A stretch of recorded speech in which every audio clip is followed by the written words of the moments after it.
Hello everyone, this is Yashu here and we will be talking about uncertainty principle in this video, and mainly this video is made to talk about the introduction of uncertainty principle and also to arrive at the statement of uncertainty principle, and we will be making a separate video for elementary derivation of uncertainty principle and various forms of uncertainty relation and for more precise definition for uncertainties, and there will be separate video for illustration and applications.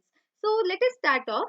First and foremost thing is, here we are considering a particle and that particle is described by a wave packet, and wave packet is having a linear extension delta x and it is surrounding the particle and it is moving with a velocity and we call that velocity as group velocity, and by using Bond's probability interpretation we can say that the particle may be anywhere inside the wave packet. That means we cannot exactly locate where the particle is.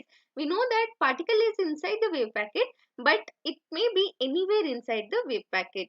And we also know that wave packet is formed by the superposition of large number of waves, and those waves will be of different wavelengths. And we cannot say the exact value of wavelength, but we can say that it is lying within a certain range, and here that range is between lambda and lambda plus d lambda, and we know that momentum is related to wavelength.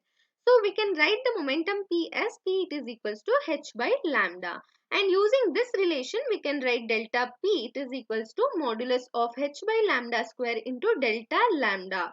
So we can say that the momentum is also within a certain boundary, and that boundary is P and P plus delta P. But we also know that because of the wave nature of particle, we can say that there is an uncertainty delta x with respect to the position of the particle and uncertainty delta p with respect to the corresponding momentum. And we can say that for a definite wavelength, there will be no uncertainty in the momentum because, as I said earlier, wavelength and momentum are connected, they are related. And we can say that for definite wavelength, there will be uncertainty in the position. So, it is vice versa for indefinite wavelength also. So, here for indefinite wavelength, we can say that there is no uncertainty in the position, but there will be uncertainty in the momentum. So, using these 2 points, we can arrive at the statement, and the statement will goes like this: it is fundamentally impossible to determine simultaneously two canonically conjugate quantities such as position x and the momentum px of a particle to an accuracy better than one quantum of action. So here we have to know what is meant by canonically conjugate quantities, and we should also know what is meant by one quantum of action. So let me say what is canonically conjugate quantities. So basically they are a pair of physical variables describing a quantum mechanical system such that one of the variable can be precisely specified at a particular time but not both. What does it mean? It means if we know the exact position, then we cannot know the exact momentum at the same time. But we can know the exact momentum, and at that point we cannot find the exact position. So here in this definition we can say that the two canonically conjugate quantities are position and momentum. So here we have to know one quantum of action means Planck's constant, and we also know that Planck's constant is denoted by h, and we have its value as 6.626 into 10 power minus 34 joule seconds. So this is what the statement means. We cannot exactly know both canonically conjugate quantities at the same time.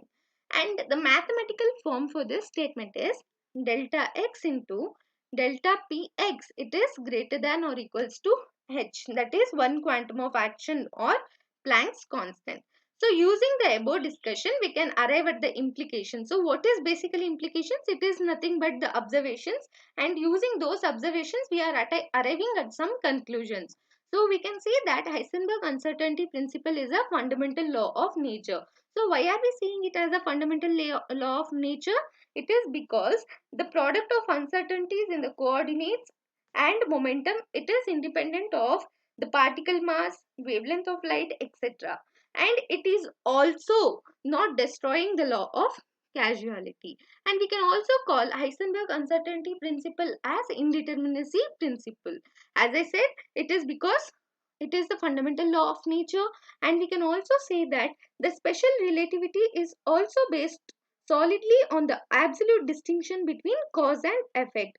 So a better name for Heisenberg uncertainty principle is indeterminacy principle. So let us see the further things in our coming videos. Thank you so much.